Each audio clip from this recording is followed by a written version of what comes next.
Now, from Nebraska's trusted news source, this is Channel 8 News at 10. Now at 10, a county divided. These tech developers and companies will not ever understand what it means to be committed to supporting a rural community. Emotions running high in Gage County during a meeting over data centers. Why many say more answers are needed before any decisions are made than the alleged ringleader. Part of it have worked, and the answer is yes. Federal agents say an Omaha man helped coordinate a plot targeting some of the nation's most high-profile figures in D.C. What investigators say they found here in Nebraska. Also, a night to remember. You don't even think that this is really happening. A Lincoln Hotel guest recounting the moments after she was forced to run from last night's huge fire. And a healthy investment. The final steel beam is now in place in Nebraska Medicine's newest health center. What services are coming to the growing community? And right now, the people of Gage County feeling a sense of relief after speaking their voices. A tiff over technology, prompting a huge response from the community as they try to put a stop to the development of a data center. Tonight, a meeting room full of emotions while they plead their case to county officials. Good evening, everyone. Thank you so much for joining us tonight. I'm Rod Fowler. Hours of testimony from the people there in Gage County. They say it's a fight for their health and the future of the land. Channel 8's Mackenzie Johnson joins us live now with the story. Mackenzie? The people of Gage County coming here to the courthouse tonight. In fact, many of them are inside as we speak. The testimony has been going on for more than 3 hours now, and there's still a long line of people who are waiting to speak. Many of them warning the planning commissioners that if they don't halt the development of a data center, it could cause serious problems down the line. This decision is not just about today. It's about what this area will look like 10 years from now, 20 years from now, even 100 years from now. The clock striking 6 on Tuesday night with a full courtroom in Gage County. Standing room only as dozens of community members argue against any potential data centers coming to the area. Many say there's simply not enough research done yet on the impacts of data centers. I'm asking you to support a moratorium, gather the facts, and put protections in place before moving forward. Please ensure that the people who are building their lives here are not asked to bear risks that have not yet been fully understood. This meeting comes as concern spreads of a potential Google data center and power plant that could be built in rural Gage County. People who live in the area fear it could cause unknown health risks down the line. They also say this would be detrimental to the environment and are worried it would use millions of gallons of water a day. To keep these data centers from melting, a data center has to bleed their lines to remove toxic sludge, and to bleed those lines, that water needs to be evaporated. It evaporates into the sky by the millions of gallons. These data centers have become a much bigger topic of conversation in the past few months across the U.S. This map here showing states where community opposition helped to block or pause data center developments just in the past few months. The red states are where the most counties stopped data centers. People testifying they won't let Gage County be destroyed by large corporations. These tech developers and companies will not ever understand what it means to be committed to supporting a rural community, to work just as much for their neighbors' benefit as their own, or to prioritize quality of life over profit. People are testifying again as we speak, and this hearing could go on for quite a while. The commissioners could be making a decision tonight on whether or not to approve that moratorium. As soon as we know the outcome of that, we'll keep you updated on our Now Local News app, and you can also wake up with our morning team for our newscast at 5, 6, and 11 a.m. Reporting in Beatrice, Mackenzie Johnson, Channel 8 News. All right, thank you, Mackenzie. We are tracking 3 big developing stories tonight. From a small spark to a total loss, investigators now know what started this huge fire at a North Lincoln hotel. We searched until we were absolutely needing to come out, and it was dangerous for our crews to be in there. How a discarded cigarette destroyed a $7 million building. And in northwest Nebraska, thousands of acres burned. Crews are still battling the South Fork fire in the Panhandle.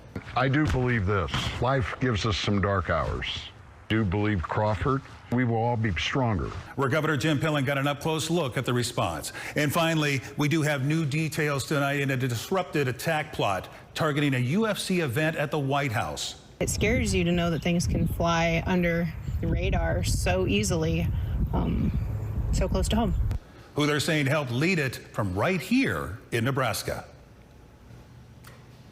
And we are taking a live look at the White House right now, where crews are tearing down the UFC setup for an event that happened over the weekend. Authorities say that the target of a foiled attack plot was a very big news story today. Tonight, federal investigators say one of the 5 men now under arrest has ties to Nebraska. I thank God that nothing transpired for our country and for our small town. New details are emerging about what authorities say could have been a devastating attack targeting a UFC event at the White House. One of the 5 men in custody, including Abraham Alvarez of Omaha. Their alleged targets, including President Trump, Vice President Vance, Israeli Prime Minister Netanyahu, and Elon Musk. Authorities say the investigation led agents to an abandoned church in the Saline County village of Western. County records showing Alvarez purchased the building in 2023 as a safe location for members of his group. For people in the town of just a few hundred, the connection was stunning. When we found out what was happening, it was kind of a gut punch, you know, for something this drastic to happen in our community. Photos posted to social media show FBI agents and law enforcement vehicles at the church over the weekend as the concerned community tried to figure out what was happening. Court documents allege Alvarez used encrypted messaging apps to help plan and organize the attack.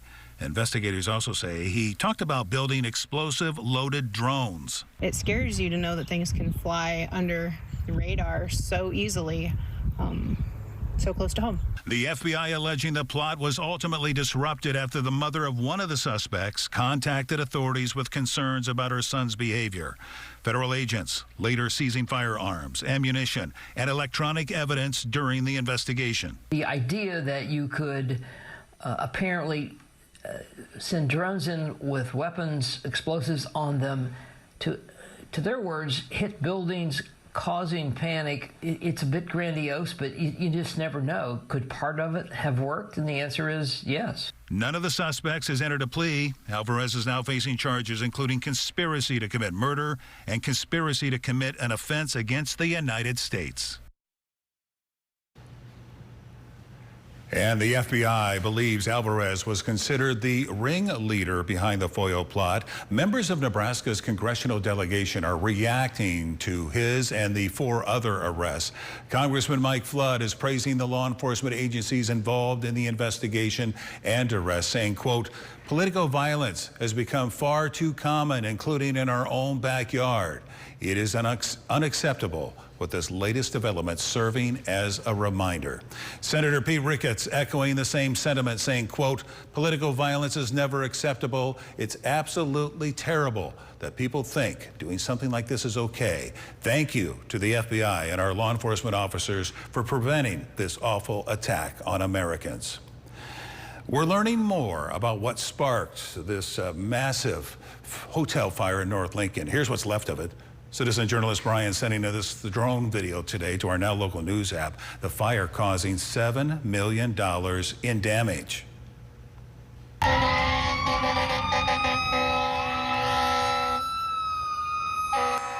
Yeah, this was the scene last night at the Fairfield Inn & Suites as flames shot from the hotel. Today, we're learning from LFR that a discarded cigarette ignited mulch outside the hotel near 27th and Superior. The fire smoldered inside an exterior wall before reaching the attic, where it spread rapidly throughout the building. Crews arrived to find flames already moving through the roof, forcing firefighters into an aggressive defensive attack.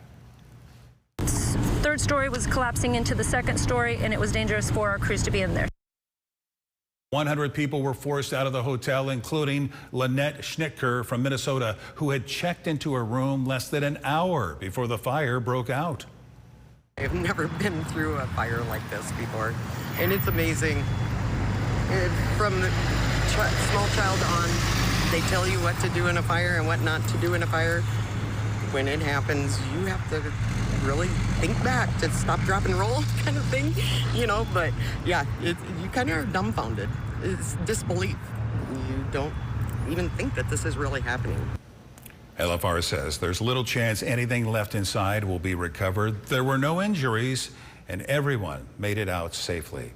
And out west, getting the upper hand on the South Fork fire, with crews making steady progress across the Panhandle. Fire officials say it's now 64% contained, burning close to 40,000 acres. More than 500 personnel remain assigned to the fire, and crews have now established line around the entire perimeter.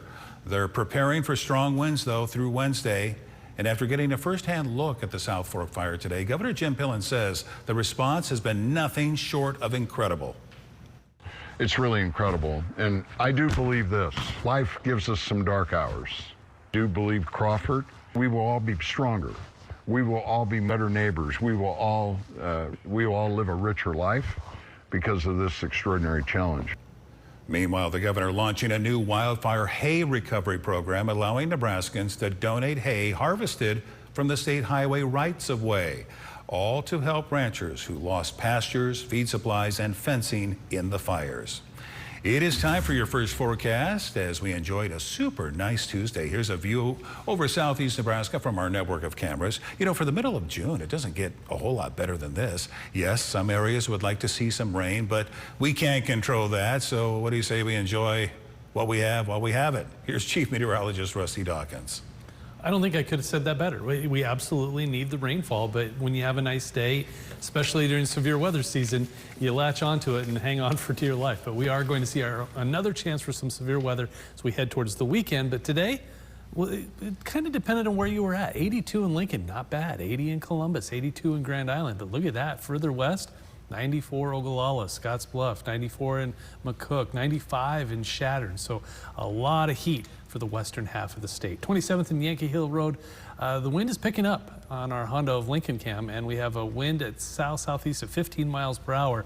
That will pick up as the evening presses on. Mostly clear skies, a few sprinkles well to our north and northeast. That will likely not make it down into our neck of the woods. Temperature still 80 in McCook right now, still 83 in Scotts Bluff. Everybody else genuinely in the 70s, but we've got 50s for dew points, 40s for dew points, even some 30s in the western portion of the state. A southeast wind at 10 to 20 miles per hour.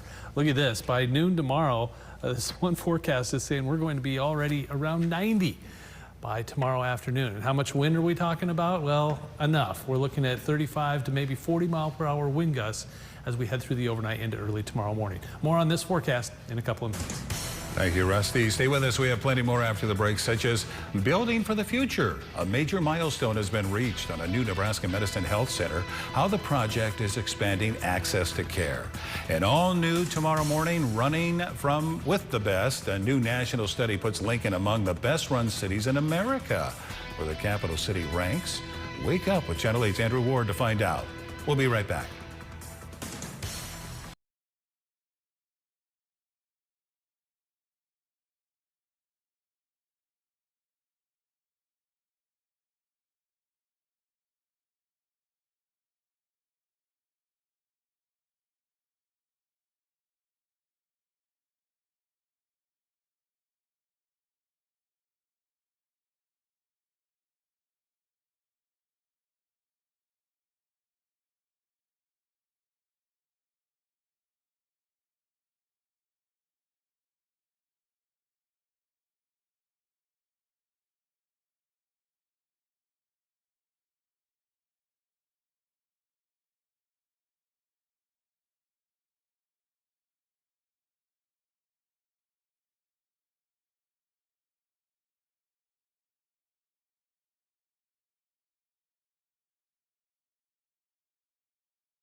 Medicine is marking a major milestone in its new Gretna Health Center.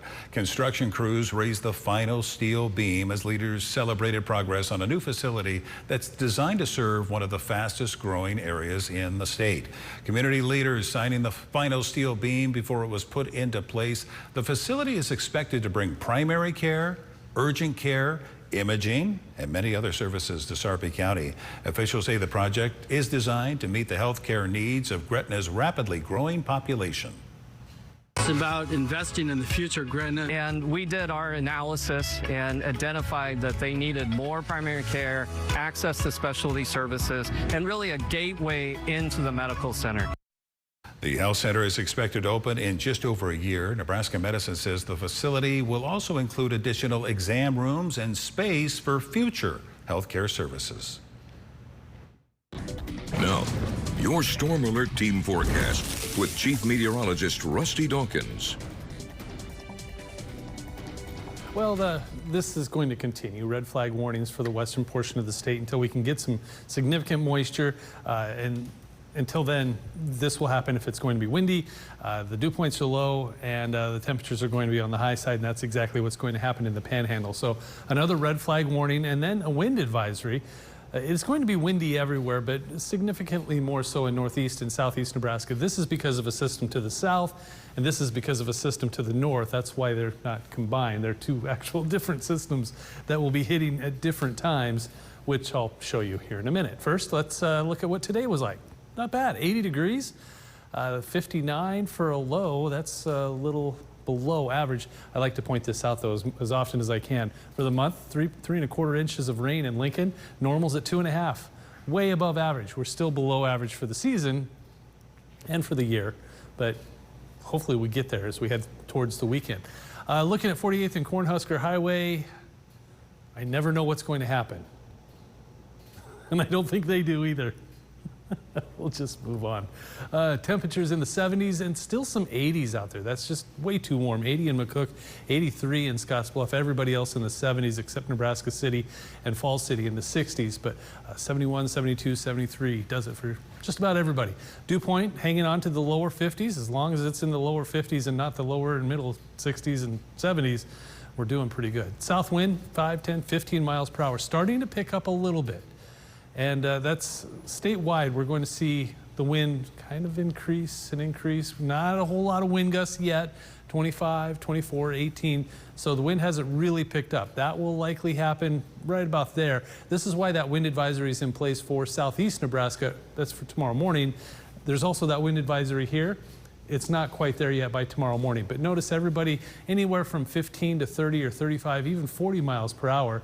Here comes the wind out of the north central and for north central and northeast Nebraska, and you're looking at 30 to 40, maybe 45 mile per hour wind gusts. Kind of lets up a little bit here in southeast Nebraska as we head into the afternoon hours. Then it tries to pick back up. So a couple of different things happening, but overall it's just going to be a windy day.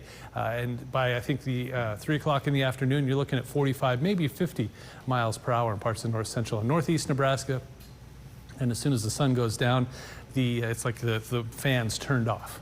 Mostly clear skies out there right now, but we do have a chance for precipitation well to the north as we head through the overnight. That should stay away, leaving us with mostly sunny to partly cloudy skies as we head through Wednesday into Wednesday afternoon. Then this comes our way. This is for Saturday. It's Tuesday. We still have Wednesday, Thursday, Friday into Saturday. That's 4 whole days to figure this out.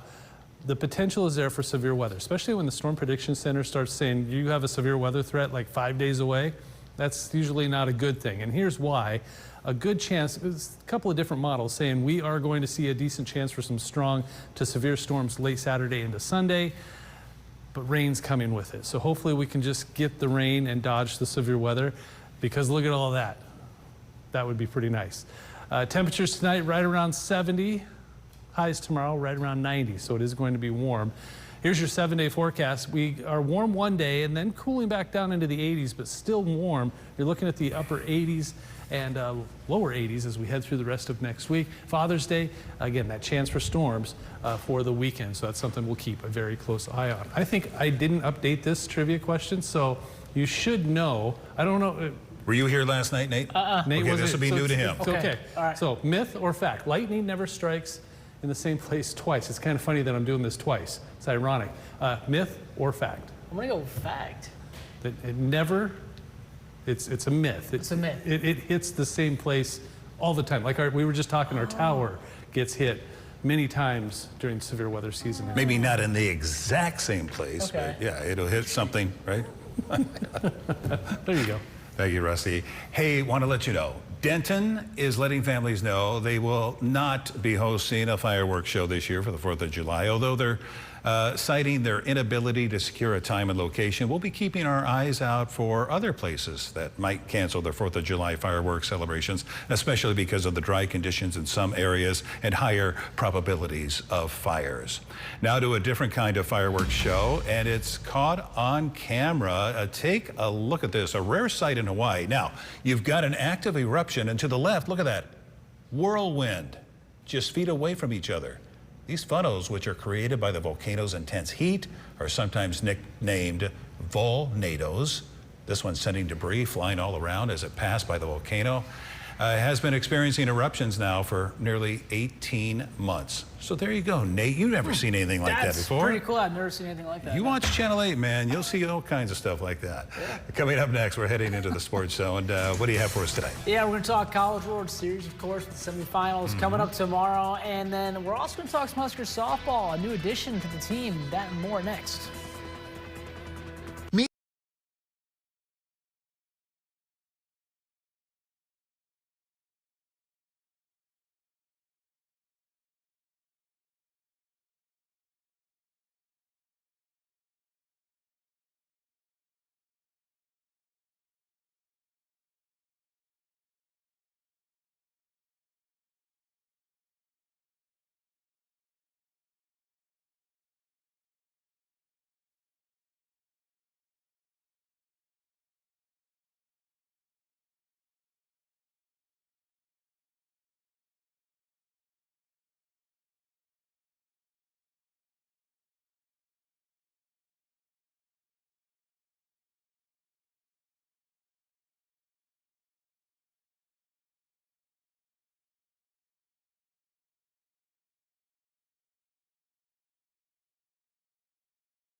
Now, from the Channel 8 Sports Zone, sponsored by Green's Furnace and Plumbing, here's Channel 8 News Sports with Sports Director Nate Johnson. The Channel 8 News Sports Zone. Well, hey, what's going on? It's Nate Johnson rocking with you on this Tuesday evening. 4 teams were facing elimination today in Omaha. Both North Carolina and Oklahoma already punched their tickets to the semifinals. The action started with West Virginia and Troy today. The Mountaineers beat Troy 7-5 to open play at the College World Series. Today, round 2 for these two. North Carolina sent West Virginia to the elimination bracket in a 5-2 game.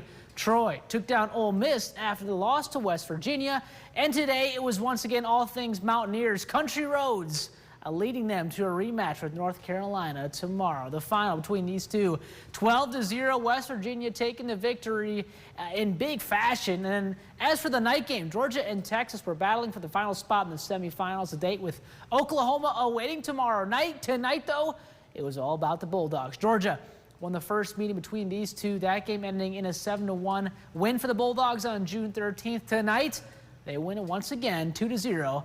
The final. From the College World Series to professional baseball, let's check in on some of our local teams, starting with our Lincoln Salt Dogs, who welcome the Winnipeg Golden Eyes to the Cornhusker State. Lincoln gets the job done tonight, 7-5, the final. The Storm Chasers, well, they got smoked on the road, 21-2 against St. Paul, and Kansas City fell on the road to Washington, 6-4, the final there.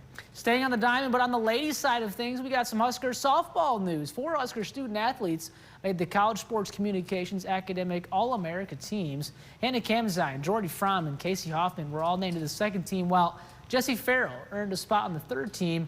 All 4 were huge pieces of this year's squad, and they all accomplished a lot, and congrats on the honors. And sticking with softball, Nebraska added an arm to its pitching staff with the transfer of Lauren Bouty from Ohio State. In 2025, she was named to the Big Ten All-Freshman team and finished her freshman campaign with a record of 21-9 in the circle. Bouty battled injuries during the 2026 season and ended the year with a 7-7 record and 5.99 ERA. Finally, the FIFA World Cup had some of the best teams playing tonight. A lot of the more anticipated teams, if you will. France was taking on Senegal. It was a slow start to the game, but the French poured it on in the second period, powered by Kylian Mbappe, who scored 2 goals in this one, 3-1 the final. Norway took down Iraq 4-1. And the reigning champs, Argentina, they still got it. The final 3-0. All 3 goals scored by Lionel Messi, his first career World Cup hat trick. And that'll do it for sports tonight. Brad will send things back over to you. Thank you so much, Nate. We'll have a final check of your forecast with Rusty right after the break.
New at 10, Lightning McQueen helping draw a big crowd to the Lincoln Airport. The Lincoln Airport is celebrating a big turnout for its drive-in movie night. More than 1,900 people RSVP'd for last Friday's event where families gathered to watch the Pixar classic Cars. Airport officials calling the evening a huge success and say they'll do it again July 17th when Jurassic Park takes over the big screen. And Rusty, tonight would have been a good night to see a drive-in picture, don't you think? Absolutely, 100%. And that's a great movie. My kids basically grew up on that movie. It's one of my favorites. But really nice out there. Still very warm. We have temperatures in the 70s, even some 80s still lingering. But we're at 71 in the capital city. Tomorrow morning we'll drop to around 70, so not going to fall off too far because we're warming up tomorrow. Look at the 90s for highs. Thank you for joining us. Andrew in Houston will be here bright and early at 5 o'clock. Have a good night.